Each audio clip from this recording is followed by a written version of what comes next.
అందరికీ నమస్కారం. నారా లోకేష్ సీఎం కావాలని సహజంగా ఎవరు కోరుకుంటారు? టీడీపీ నాయకులు, టీడీపీ కార్యకర్తలు వీళ్ళు కదా కోరుకునేది.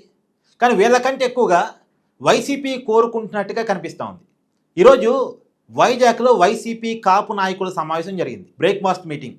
ఈ బ్రేక్ఫాస్ట్ మీటింగ్ ఉద్దేశం ఏంటంటే, రాష్ట్రంలో కూటమి ప్రభుత్వంలో కాపుల మీద దాడి జరుగుతుంది, కాపుల్ని కావాలని చంద్రబాబు నాయుడు ప్రభుత్వం టార్గెట్ చేస్తుంది, టీడీపీ టార్గెట్ చేస్తుంది, దాన్ని పవన్ కళ్యాణ్ క్వశ్చన్ చేయలేకపోతున్నారు. కాపుల మీద దాడి జరుగుతుంది కాబట్టే అంబటి రాంబాబు ఇంటి మీద దాడి జరిగింది. కాపుల మీద కక్ష సాధింపు ఉంది కాబట్టే అంబటి రాంబాబుని కేసు పెట్టి అరెస్ట్ చేసి బెయిల్ వచ్చినా సరే మరొక కేసు అని చెప్పేసి ఎక్కువ కాలం జైల్లో ఉంచారు. ఇది ప్రధానంగా వాళ్ళ సమావేశం కావటానికి ఉన్న కారణం. అంటే వైసీపీ కాపుల్ని దగ్గర చేసుకోవాలి, చంద్రబాబు నాయుడు ప్రభుత్వం కాపుల్ని వేధిస్తుందన్న విషయాన్ని సమాజంలోకి, జనంలోకి తీసుకెళ్ళాలి అనే ఎజెండాతో ఆ మీటింగ్ జరిగింది. ఆ మీటింగ్లో వాళ్ళు వచ్చినటువంటి ఒక కంక్లూజన్ పాయింట్ ఏంటంటే, నారా లోకేష్ని చంద్రబాబు నాయుడు గారు ముఖ్యమంత్రి చేయాలనుకుంటున్నారు. 2027లో నారా లోకేష్ సీఎం కాబోతున్నాడు. చంద్రబాబు నాయుడు జాతీయ రాజకీయాల్లో డిప్యూటీ ప్రైమ్ మినిస్టరా, రాష్ట్రపతి వేరేదా పక్కన పెట్టేసి చంద్రబాబు నాయుడు జాతీయ రాజకీయాల్లోకి వెళ్ళబోతున్నాడు. ఈ ప్రచారాన్ని జనంలోకి పెద్ద ఎత్తున తీసుకెళ్లాలని వైసీపీ భావిస్తూ ఉంది. ఎందుకు ఇది? ఈ ప్రచారం వెనకాల ఉన్న వ్యూహం ఏంటి అంటే, నారా లోకేష్ సీఎం అనగానే టీడీపీ జనసేన క్యాడర్లో ఒక రకమైన ఘర్షణ వాతావరణం వస్తుంది. అంటే వీళ్ళు సీఎం అని ప్రచారం చేయగానే ఏదో చంద్రబాబు నాయుడు గారికి, పవన్ కళ్యాణ్ గారికి, టీడీపీకి, జనసేనకి గ్యాప్ వస్తుందని కాదు. వాళ్ళు ఏమి నమ్మరు, వాళ్ళకి తెలుసు వైసీపీ ఇలా ప్రచారం చేస్తుందని. కానీ కింది స్థాయి క్యాడర్లో గందరగోళం వస్తుంది. రెండోది, సీఎం పదవి మీద ఆంధ్రప్రదేశ్లో రకరకాల చర్చలు జరుగుతున్నాయి అనేటువంటి విషయాన్ని బయట సమాజంలో వదంతులుగా పుట్టించాలి. చంద్రబాబు నాయుడు గారు ఎక్కువ కాలం సీఎంగా ఉండడు, కొడుకుని సీఎం చేయాలనుకుంటున్నాడు, ఇలా వదంతులు పుట్టించాలి. సీఎం పదవి మీద కన్ఫ్యూజన్ జనంలో క్రియేట్ చేయాలి. దాని ద్వారా జనసేన క్యాడర్ని, టీడీపీ క్యాడర్ని గందరగోళానికి గురి చేయాలి. ఇది పక్కన పెడితే అసలు కాపుల్ని, కమ్మల్ని విడదీయాలి, వాళ్ళ మధ్య ఘర్షణ పెంచాలి. అంటే సీఎం పదవి మీదా మాదా అన్న ఘర్షణ వాతావరణం క్రియేట్ చేయాలి. అంటే నెక్స్ట్ చంద్రబాబు నాయుడు గారు కాకపోతే సీఎం పవన్ కళ్యాణ్, నారా లోకేష్ అన్న ఘర్షణ పూరిత వాతావరణాన్ని క్రియేట్ చేయాలి. దీనివల్ల జనం కొంత కన్ఫ్యూజన్ గురవుతారు, టీడీపీ జనసేన క్యాడర్ ఘర్షణకు గురవుద్ది. ఇంతకంటే ఎక్కువ లాభం ఏంటంటే, పెట్టుబడిదారులు కూడా ఒక కన్ఫ్యూజన్ వాతావరణం వస్తుంది. సీఎం పదవి కోసం వీళ్ళు కొట్టుకుంటున్నారా, వీళ్ళు విడిపోయే పరిస్థితి ఉందా, వీళ్ళు విడిపోతే అంటే కూటమి విడిపోతే సీఎం పదవి కోసం కొట్టుకొని టీడీపీ జనసేన విడిపోతే రేపొద్దున వీళ్ళు తిరిగి అధికారం రాకపోతే, జగన్ అధికారంలోకి వస్తే మేము పెట్టిన పెట్టుబడులన్నీ వేస్ట్ అవుతాయి కదా, మమ్మల్ని తిప్పి జగన్మోహన్ రెడ్డి పంపిస్తాడు కదా, మేము అమరావతిని నమ్ముకొని ఇక్కడ పెట్టుబడి పెడితే సర్వనాశనం అయిపోతాం కదా, రేపు జగన్మోహన్ రెడ్డి వచ్చి నాశనం చేస్తాడేమో అని ఒక భయాన్ని క్రియేట్ చేయాలి పెట్టుబడిదారులు. పెట్టుబడిదారులకు ఎలా ఉంటుందంటే, ఇది నిజమా కాదా పక్కన పెట్టండి, ఒక భయం కూడా వాళ్ళని వెనకడికి వేపిస్తూ ఉంటుంది. పెట్టుబడిదారులకి ఏంటంటే కన్ఫ్యూజన్ ఉండకూడదు, క్లారిటీ ఉండాలి.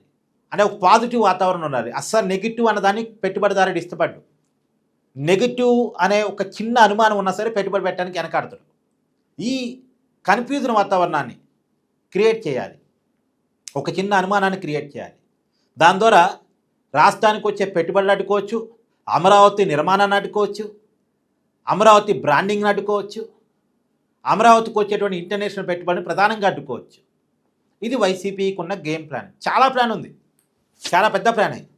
కాకపోతే ఈ ప్లాన్లో వైసీపీకి జరిగే నష్టం పొలిటికల్గా ఏంటంటే, అంటే వీళ్ళు విడిపోతే, వీళ్ళ మధ్య గందరగోళం వస్తే తమ లాభపడొచ్చని వైసీపీ అనుకుంటుంది. కానీ దాంట్లో వైసీపీకి జరిగే నష్టం ఏంటంటే, తెలియకుండానే నారా లోకేష్ స్థాయి ముఖ్యమంత్రి స్థాయి అని వైసీపీ ప్రచారం చేస్తుంది. మామూలుగా టీడీపీ ప్రచారం చేసుకోవాలి, టీడీపీ క్యాడర్ ప్రచారం చేసుకోవాలి, కానీ అంతకంటే ఎక్కువ హైపు వైసీపీ ఇస్తుంది. ఒకప్పుడు నారా లోకేష్ని నాయకుడిగా కూడా గుర్తించడానికి ఇష్టపడిన వైసీపీ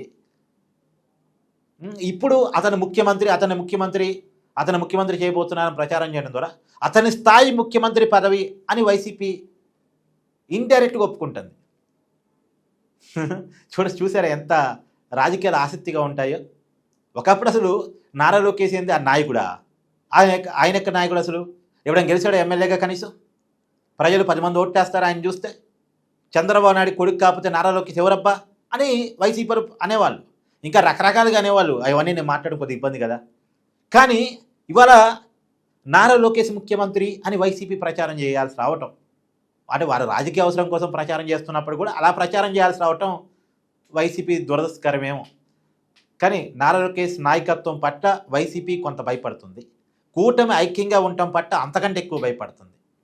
కూటమి విడిపోతేనే తమకు అధికారం అని వైసీపీ బలంగా అనుకుంటుంది. ఏదేమైనా కాపు సామాజిక వర్గాన్ని టీడీపీ నుంచి దూరం చేయడం కోసం, ఆ సామాజిక వర్గం దూరం కాకపోతే విజయం తమ వైపు రాదు అనేటువంటి ఒక బలమైనటువంటి కారణం చేత కాపు సామాజిక వర్గాన్ని తమ వైపు లాక్కోవటం కోసం విపరీతమైన ప్రయత్నం చేస్తుంది.